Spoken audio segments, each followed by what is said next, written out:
네, 기나긴 셧다운이 드디어 종료가 됐는데 시작은 오히려 약 1.5%에서 2% 가까이 3대 지수 급락을 보였습니다. 참 미스터리한 그런 시장인데 과연 어떤 점이 주요한 이유가 됐었고 또 우리는 어떻게 대비해야 할지 이분 드디어 실제로 모셔봤습니다.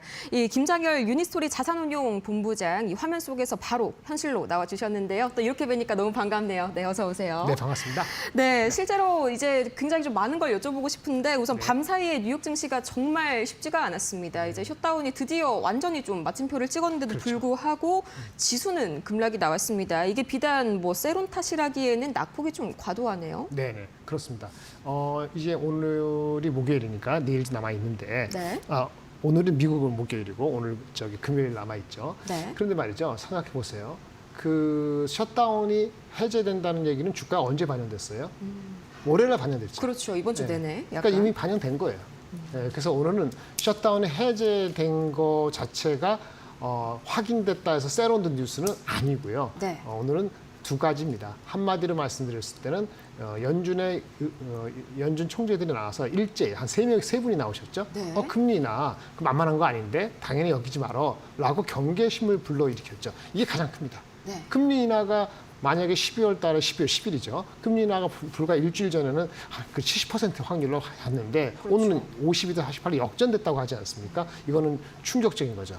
물론 이것도 5대 5라는 것이 어디에 동전 던지겠냐면 하는가 마는가 모르는 거죠. 근데 한다고 봤다가 안 할 수도 있다는 생각이 드니까 그 월요일 화요일 날 좋았던 거 그거 반납해야 되는 거죠. 현재 오늘 목요일 끝난 시점에서 네. S&P는 지난주 금요일보다 비슷비슷한 수준이에요. 과하게 빠졌다는 거는 두 번째입니다. 과하게 빠진 건 나스닥이 조금 지난주 금요일보다 낮아졌고요. 오늘 빠져서. 반도체 지수, 필라델피아 반도체 지수, 이게 우리가 더 중요하잖아요. 네. 필라델피아 반도체 지수는 지난주 금요일 종가보다 2% 이상 빠졌습니다. 이게 중요해요. 그러니까 이제 금리 인하에 대해서 금리 인하 안 할지 몰라라는 건 전반적인 시장에 영향을 미쳐갖고 장이 버틴 거는 헬스케어하고 에너지만 빼놓고 다 빠진 건데 많이 빠졌다는 거는 이제는 반도체예요. 그럼 반도체 왜 빠졌냐? 그 얘기를 하셔야 됩니다. 그냥 결론부터 말씀드리면 반도체 많이 올랐어요. 그리고 마이클 버리 뭐 이렇게 해갖고 이제 그 버블 얘기가 그분이 포기했다고 하지만 포기했다고 하는 순간에 오히려 위험합니다. 그래서 주가가 많이 올라가고 금리 인하도 있지만은 이제 AI 반도체가 너무 많이 올랐다는 그런 경계감이 항상 있기 때문에 이 핑계 대 갖고 더 빠지는 거. 이게 컴비네이션 되다 보니까 시장에서 어제랑 너무 다르다 이렇게 느껴지는 겁니다. 그러면 좀 세 가지 이슈로 한번 이제 종합을 해볼 수가 있겠네요. 첫 번째는 뭐 선반영이 이미 많이 된 부분이다. 네. 그다음에 두 번째가 금리 인하 기대감이 갑작스럽게 약화가 됐다. 그다음에 세 번째가 이제 AI 반도체 쪽이 과열됐기 때문에 좀 차익 실현이 나온다. 이 이야기인데 우선 뭐 두 번째 금리 인하 기대 약화 이 부분도 조금 이야기를 해봐야겠죠. 네. 단 하루 만에 거의 동결 확률이 35%에서 52.4% 아예 그냥 역전이 네. 됐습니다. 이거 비단 셧다운으로 인해서 뭐 데이터 공백이 생겨서일까요? 일단은 그 연준 세 분, 제가 이름까지 기억 못하지만 네. 뭐 원래 카시칼이라고 네파도 있었고 다른 분도 있고 세 분이 나와서 한 얘기가 중립이하잖아요. 천천히 가거나 아니면 조심해야 된다. 인플레 이슈고 있으니까 그 얘기 뭐죠? 데이터가 나왔으면은 거기에 대해서 확실히 반대표를 하거나 뭐 했겠죠. 데이터가 안 나왔으니까 그게 핑계가 되는 거예요. 근데 원래 그럼 일주일 전에는 데이터가 안 나올 거를 몰랐나요? 그렇죠. 알고 원래도 있었죠. 데이터 안 나올 수 있다는 걸 알고 있었잖아요. 네. 그러니까 이제 앞두고 좀 경계감을 심어주려는 의도도 있을 수 있어요. 그래서 오늘 빠진 게 중요한 게 아니고 실제는 더 빠지면 아까 금리 인하 확률이 48대 52라 했잖아요. 네. 어디까지? 금리 인하 안 할 확률이 70%. 이렇게 될 때까지 바닥이 한 번 더 빠질 수도 있죠. 그렇게 네. 빠지면은 진짜 이제는 그 셀온드 뉴스가 아니고 경계감이 팍 반영된 거고 오늘까지는 경계감 반영이 충분하지 않을 수도 있습니다. 진짜 연준의 의도대로 금리 인하, 연준이 지금 말씀드린 세 명의 의도대로 금리 인하 안 하는 게 확 금리를 동결하는 식으로 가면은 주가는 더 빠질 수 있어요. 근데 그거를 반도체 쪽은 그동안 많이 오른 것 때문에 그 낙폭을 더 미리 뺀 거고 네. 다른 쪽은 그럴까 말까 지금 반쯤 보는 거니까 다우하고 그 S&P는 그래도 버티는 종목들이 있었던 거다. 네. 그래서 아직 시장이 말끔히 해석되거나 하루에 끝난 건 아니다라고 말씀을 드릴 수 있겠고 아까 동전 던지기잖아요. 거기에 그렇죠. 지금 어떻게 될 것 같아요? 몰라요. 어떻게 알아요? 그 사람도 왔다 갔다 하는데 모르니까 오늘도 한국장에도 영향을 미치겠죠. 특히 초반에는. 네, 확실히 이 거의 4명의 연준 위원들이 밤사이에 굉장히 매파적인 그런 입장을 밝혔었는데 뭐 말씀 주신 데이터 공백 이야기도 있었고 아직까지는 뭐 고용보다 인플레가 더 경계가 된다 약간 이런 말들도 같이 했었습니다. 이 부분이 상당히 큰 영향을 미쳤고요. 이 M7들이 또 약간의 그런 낙폭이 갈리는 모습들이 나왔습니다. 뭐 애플은 약보합으로 마감이 됐지만 구글 같은 경우에는 뭐 2.5% 가까이 빠졌었죠. 이렇게 온도차가 좀 나는 이유들 어떤 게 있을까요? 일단 보면은 메타하고 오라클이 같이 묶였었는데 네, 메타는 미리 많이 빠졌죠. 그래서 오늘은 또 리포트 좋은 게 나왔다 보니까 600불 정도에서는 지지하는 정도의 의미라고 보시면 되고요. 네. 하루 가지고 메타가 갑자기 뭐 난리 나서 상관없습니다. 그냥 오라클은 계속 빚져서 파는 거니까 네. 빚져서 물건 만들어서 팔라는 그 데이터 센터에 또 오는 게 뭐가 말이죠? 코어리브, 그 네비우스 같은 이른바 그렇죠. 이제는 그 네오 클라우드인데 네. 이 주식도 많이 빠졌어요. 그저 실적 나오고 나서도 빚져서 하는 거. 그러니까 빚져서 네 돈 내 돈 가릴 거 없이 쏘아부어. 라고 네. 했는데 너만 쏟아부어 난 모르겠어 이런 걱정하니까 오라클이라든지 네오 클라우드 업체는 많이 빠졌던 네. 거예요.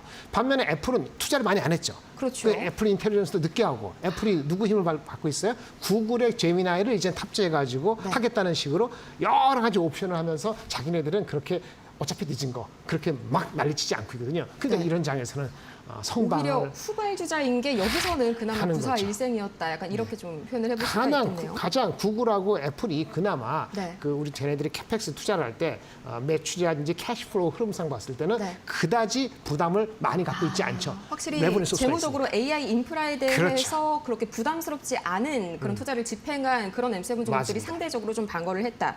자, 근데 그러면은 반도체 이야기를 계속적으로 한번 해보도록 할 텐데 제가 궁금했던 부분이 밤 사이에 샌디스크가 14%, 마이크론도 3.5%. 잘 가다가 주가가 갑자기 네네. 급락이 나왔단 말이죠. 뭐 특별한 이유가 있을지 또 오늘 삼성전자랑 SK 하이닉스에 대해서 좀 유의미한 영향을 줄지 이것도 궁금합니다. 네, 일단 샌디스크는요 9월, 10월 사이에 4배 올랐어요. 4배요. 네. 그리고 11월에 와서는 많이 오른 상태니까 하루 올라갔다가 하루 내려가고 하루 내렸다가 하루 올라가고 하는데 네. 이게 너무 신경 쓰지 마셔야 됩니다. 지난주 금요일 날 미국이 왔다 갔다 했지 않습니까? 네. 그때 주가도 샌디스크가 실적 발표되고 목요일 장 끝나고 발표되고 오늘같이 금요일 날 장이 오픈했거든요. 샌디스크가 금요일 날 어떻게 움직이는지 아십니까? 어떻게 움직였나요? 마이너스 1%에서 플러스 15% 됐습니다.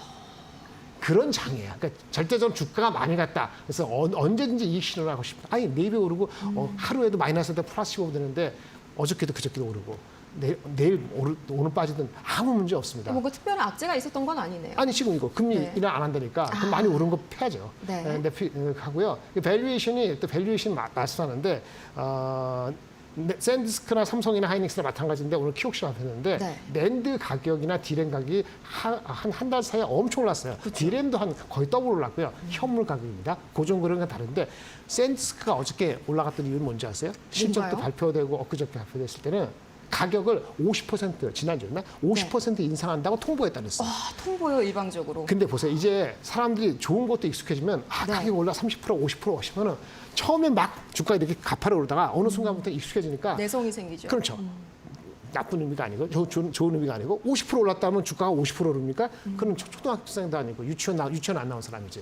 이렇게 올랐는데 5배 올랐는데 여기서 50% 반도체 가격이 오른다 해서 주가 20% 50% 바로 오르냐고요. 그렇게 그렇죠. 아는 거죠. 그때 그 주가가 15% 18% 오르는 거예요. 근데 만약에 약재가 생기면은 이건 반영됐으니까 언제 15% 포함할 수 있죠. 그래서 높이 올라가서 들어갈 때는 자기가 감내를 해야 되는 거예요. 그런 거고요. 밸류에이션도 이제 누구에 따라서는 PER이 27년도에 네. 20배일 수도 있고 25배일 수도 있습니다.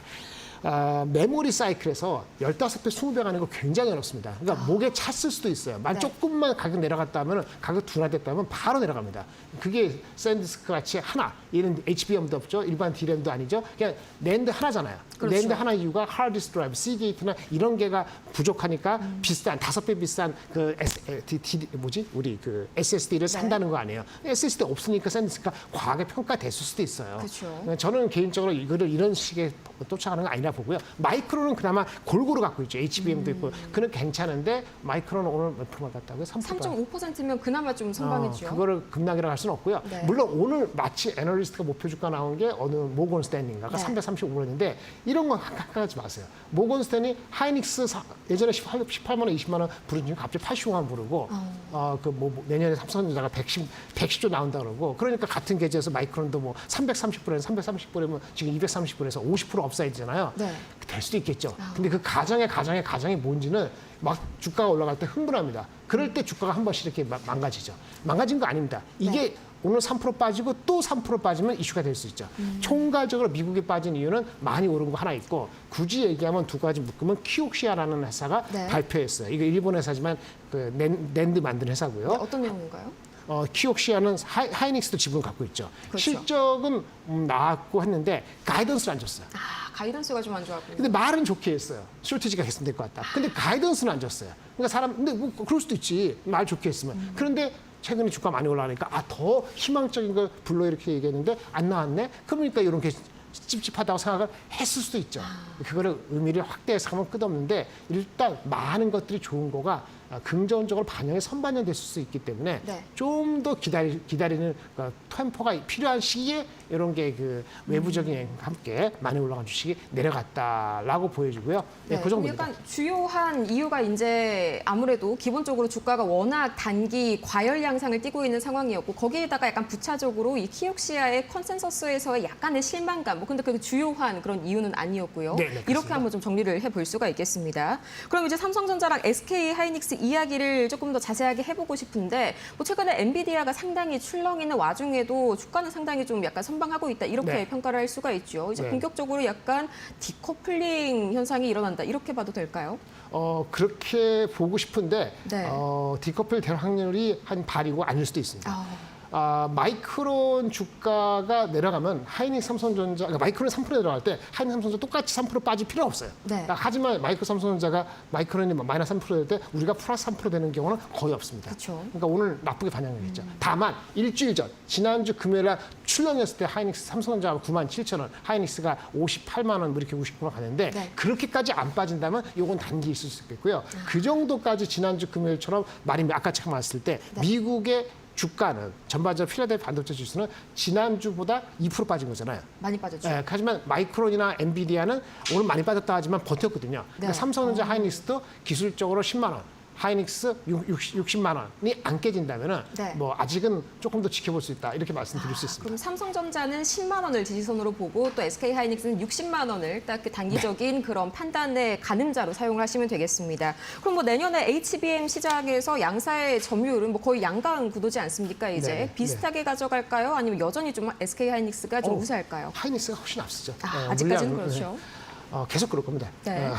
하이닉스가 비중으로 따지면 한 60 하면은 삼성전자가 한 30 될지 안 될지 그리고 그다음에 아마 나머지가 네. 마이크론 이렇게 될 수 있고 마이크론 삼성전자가 좀 더 잘해서 마이크론이 뭔가 제품에 문제가 생기면 네. 하이닉스 삼성전자가 40%까지 될지는 모르겠어요. 근데 지금 현재는 한 삼성전자는 30 이하, 하이닉스는 한 60 플러스 이렇게 보시면 될 것 같습니다. 아직까지는 하이닉스가 압도적인 모습입니다. 그리고 또 밤 사이에 제가 한 가지 좀 재미있는 기사를 봤는데 이게 빅쇼트의 주인공이고 이번 AI 네네. 폭락의 상당히 좀 주범이었죠. 이 네. 마이클 버리가 갑자기 약간 헤지펀드를 이제 폐쇄하겠다. 좀 사실상 네. 패배를 좀 인정하는 글도 SNS에 같이 올렸는데 네네. 이렇게 보시기에 본부장님도 AI 버블 그냥 기호에 불과할까요? 이런 걸 봤을 때. 주가가 내려가는 걸 바라는 사람의 행동이라고 해서 그분을 주범이라고 할 수는 없죠. 네. 범죄 저지른 거 아니니까요. 그렇죠. 나중에 맞으면 그분 말 듣고 하는 게 좋았겠죠.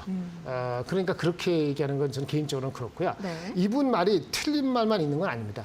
저는 이분이 자기가 포지션이 그렇기 때문에 그렇게 그런 식으로 내다 했다는 것의 측면에서는 우리가 애누리를 갖고 봐야 되지만은 네.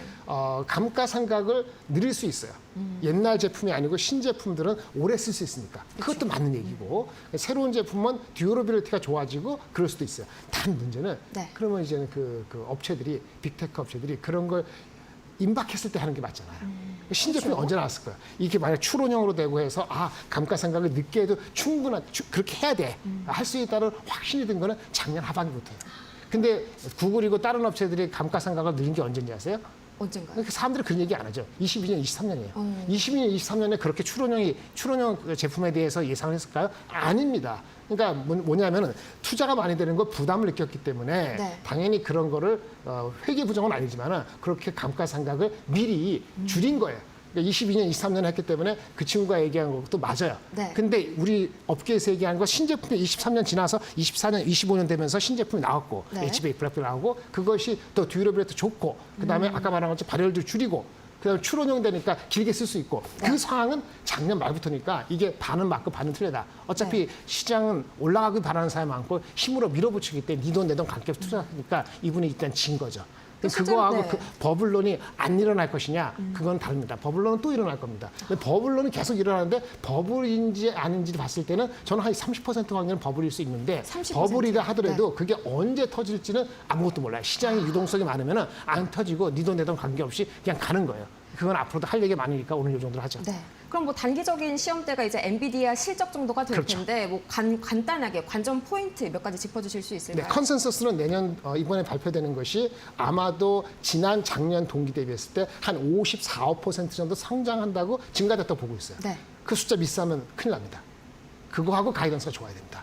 180불, 170불 내려가면 아마 저가가 들어오는지 이 가이던스하고 실질적인 매치하고가 관전 포인트가 되겠습니다. 아, 네. 이 가이던스와 또 역시나 또 이 젠슨 황 CEO가 과연 이 컨퍼런스 콜에서 또 어떤 이야기를 하는지가 상당히 또 중요하겠죠. 그리고 좀 전에 말씀 주신 것 중에서 이 리사수 CEO도 이번에 이런 발언을 애널리스트 데이에서 했지 않습니까? 이제 예전 같은 경우에 내구성보다 최근 들어서 상당히 그 내구성 기간이 더 길어졌다. 그러니까 한마디로 마이클 버리의 약간 이 감가상각 이론을 약간 반박하는 최근은 그렇지 그 않다. 말씀이 그것이 그쵸? 작년 올해 거고 걔네들이 그 감가상각을 바꾸는 회사마다 다른데 어떤 회사는 22년, 23년부터 미리 했기 때문에 그쵸? 이런 제품이 나오기 전에 했으니까 그 친구가 말하는 것 주장이 틀린 것만 있는 건 아니죠.